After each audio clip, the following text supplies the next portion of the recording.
একটি অ্যাপ, যে অ্যাপের মাধ্যমে ডিটেইল আরও করেছে আমাদের সুযোগ্য এডিসি জেনারেল তার চমৎকার প্রেজেন্টেশনে সব কিছু কিন্তু তুলে এনেছে।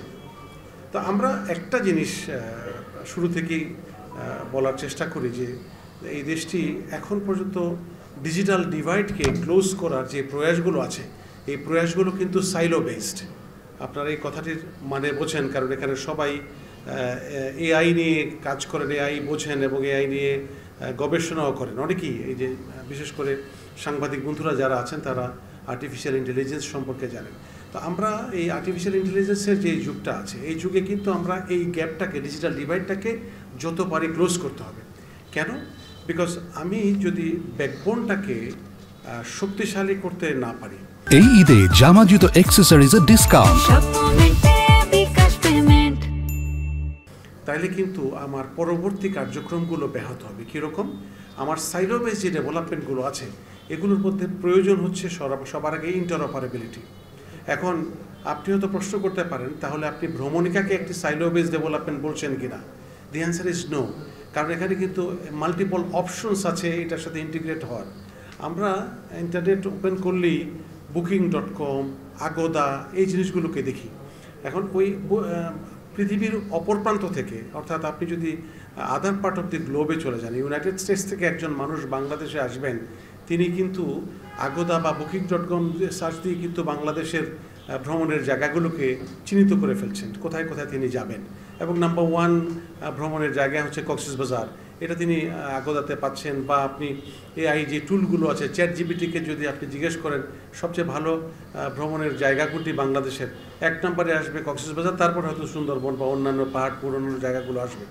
তো এখন এই যে কথাটা বলা, এই জায়গাটায় আপনি যদি লোকালি, আমি why should I go for Agoda and booking com, আমার যদি একটা অ্যাপস নিজের তারা ডেভেলপ থাকে, তাহলে আমি এই যে ফিচার্সগুলো আমাকে দেখানো হলো, যে আমি কি অ্যাডভান্টেজগুলো পাচ্ছি এই জায়গা থেকে, আমি একজন ভ্রমণকারী হিসাবে আমি যদি যেতে চাই, আমার মামুন যে কথাটি বলল, 11টা ফ্যামিলি বা 11 জন ব্যক্তি এখানে ইনভলভ হয়ে যাচ্ছে।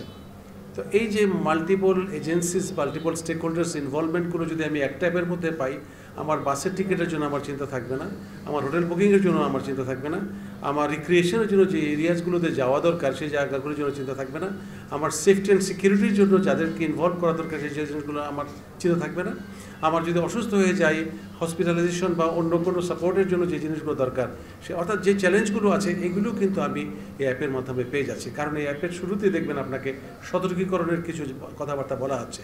সমস্যা আছে কিনা আমরা প্রথমে সমস্যাটা আইডেন্টিফাই করেছি।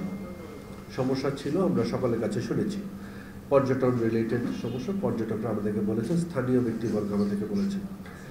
এই সমস্যাটি সমাধানের জন্য আমরা স্থানীয় সকলের সাথে পরামর্শ করেছি এবং স্থানীয় পরামর্শের ভিত্তিতে একটি স্থানীয় সমাধান খোঁজার চেষ্টা করেছি।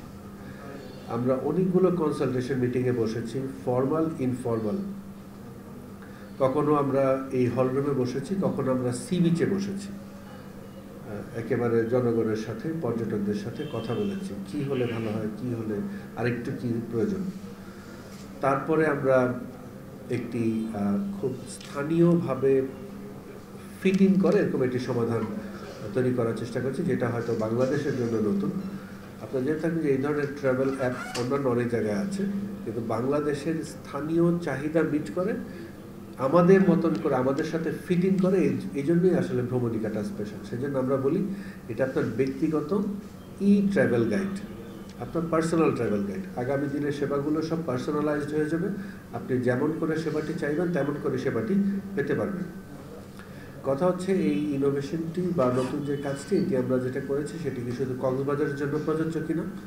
আমরা বলছি যে না, প্রথম দিন থেকে আমরা এটিকে এমনভাবে তৈরি করেছি যাতে এটি স্কেলেবল হয়, স্কেল বড় করা যায় এবং রেপ্লিকেটও করা যায়। কেউ চাইলে ভ্রমণিকার আরেকটি কপি অন্য জায়গায় করতে পারবেন।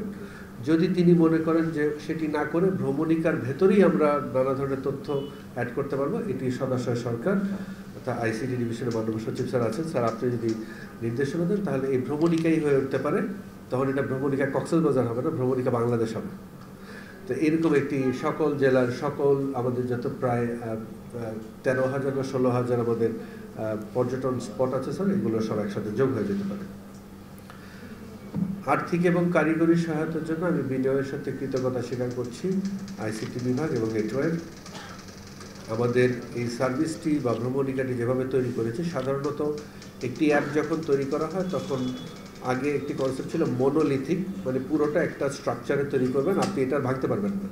কিন্তু আমরা ভ্রমণিকাটাকে এমনভাবে তৈরি করেছি, it's a constellation of micro service module, মানে আপনি চাইলে লেগো সেটের মতন পিস পিস খুলে ভ্রমণিকার আরেকটা নতুন রূপ দিতে পারবেন। তার মানে এটা আসলে খুবই ফ্লেক্সিবল একটা মডিউল এবং মডেল, সেইটি আমাদের জন্য খুব আনন্দদায়ক। স্যার, আপনি ইন্টারঅপারেবিলিটির কথা বলেছেন। স্যার, আপনার নির্দেশনা অনুযায়ী সেটা আপনাকে একটু সদবহিত করতে চাই। ইতোমধ্যে আমাদের যে সরকার যে এক পে যে প্ল্যাটফর্মটি আছে, পেমেন্ট অ্যাগ্রিগেটর, তার সাথে ভ্রমণিকার ইন্টিগ্রেশন হয়েছে এবং আমাদের যে ট্যুরিস্ট বাস, আপনি আগামীতে ট্যুরিস্ট বাসের যে টিকিটটি পুরোপুরি এই ভ্রমণিকা অ্যাপ দিয়েই করতে পারবেন। টিকিটটিও আপনি ভ্রমণিকার মাধ্যমেই ডাউনলোড করতে পারবেন, পেমেন্টও আপনি এই অ্যাপ দিয়েই করতে পারবেন। তার মানে পুরোটাই একেবারে অনলাইন। আপনি ধরেন যে আপনার বাসা ঢাকায়, কিন্তু আপনি গিয়েছেন পঞ্চগড়ে কোনো একটা কাজে, পঞ্চগড় থেকে আপনি আসবেন কক্সবাজারে, তা আপনার মনে হলো আপনি ট্যুরিস্ট বাসে চড়বেন, আপনি পঞ্চগড়ে বসেই আসলে আপনার এই অ্যাপের মাধ্যমে ট্যুরিস্ট বাসের টিকিট করতে পারবেন। তো আমাদের এখানে অনলাইন বাস টার্মিনাল এবং আমাদের কক্স ক্যাব, এই দুটোকে আমরা এখানে ইন্টিগ্রেট করেছি। পাশাপাশি ওয়েদার যে আমাদের অ্যাপ আছে, ওয়েদার অ্যাপগুলোকে আমরা ইন্টিগ্রেট করেছি। পাশাপাশি এয়ারলাইন, বাস টিকিট এবং শিপ, জাহাজ যে আছে, জাহাজের সিস্টেমগুলোকে এনেছি, যদিও ওটা ইন্টিগ্রেট, ওটা আসলে প্লেসমেন্ট হয়েছে। আগামীতে স্যার আমরা অনেকগুলো জিনিস, যেগুলো ইতিমধ্যে যেগুলো স্যার নোটিফিকেশন এবং অনেক কিছু আছে, আমি নোট নিয়েছি, এগুলো আমি রিপিট করছি না। তবে আগামীতে যেটা আমরা ভাবছি সেটা হচ্ছে একটা অ্যাপ ব্যবহার করার জন্য ব্যবহারকারীর আইডেন্টিফিকেশনটা খুব জরুরি। তো আমরা স্যার দুইটাই অপশন ভেবেছি, একটা হচ্ছে এনআইডি দ্বারা আইডেন্টিফিকেশন, একটা হতে পারে, অথবা স্যার গুগলের সাথে সরাসরি যদি আমরা এসএসও করে ফেলতে পারি। এটা আমাদের কারো যদি গুগল জিমেইল অ্যাকাউন্ট থাকে, তাহলে সে সরাসরি ভ্রমণিকাতে অ্যাকাউন্ট ওপেন করতে পারবেন এসএসওর মাধ্যমে। এটা করা সম্ভব, এটা আমরা করে ফেলতে পারবো। আর পুরো জিনিসটাকে স্যার আমাদের যে ডিজিটাল পাবলিক ইনফ্রাস্ট্রাকচার আছে হোল কান্ট্রি, হোল নেশনের, access and then data and then payment, then service and then, এই যে 5টি লেয়ারের, এই 5টি লেয়ারের আদলেই স্যার আমরা আসলে ভ্রমণিকাটাকে তৈরি করেছি, যে digital public infrastructure DPI structure অনুযায়ী, যাতে স্যার সেটি সরাসরি গিয়ে আসলে সে সামিল হতে পারে। তো ভ্রমণিকা এটি একটি ছোট উদ্যোগ, স্যার এটিকে অনেক বড় করে আমাদেরকে বলেছেন। স্যার, এটি আসলেই অনেক বড়, সারা দেশে যখন আমরা করতে পারবো, স্থানীয় ভিত্তিতে জনগণ এটিকে গ্রহণ করেছেন। সম্ভবত তার একটি কারণ, কারণ আমরা পুরো ভ্রমণিকাটা তৈরির সময় আমরা ভাবি নাই যে আমরা কি তৈরি করব, আমরা সবসময় ভেবেছি গ্রাহক কি চায়। আমরা স্যার সবসময় টেবিলের ওই পার থেকে দেখে ওই অনুযায়ী ট্রাভেলারের জার্নিটাকে ফলো করার চেষ্টা করছি, তার আদলে স্যার আমাদের এই ভ্রমণিকাটা তৈরি হয়েছে। তো স্যার, আপনাকে অশেষ কৃতজ্ঞতা জানাই আমাদের এই কক্সবাজারের ট্যুরিস্ট অ্যাপ ভ্রমণিকা, যেটি ব্যক্তিগত ই ট্রাভেল।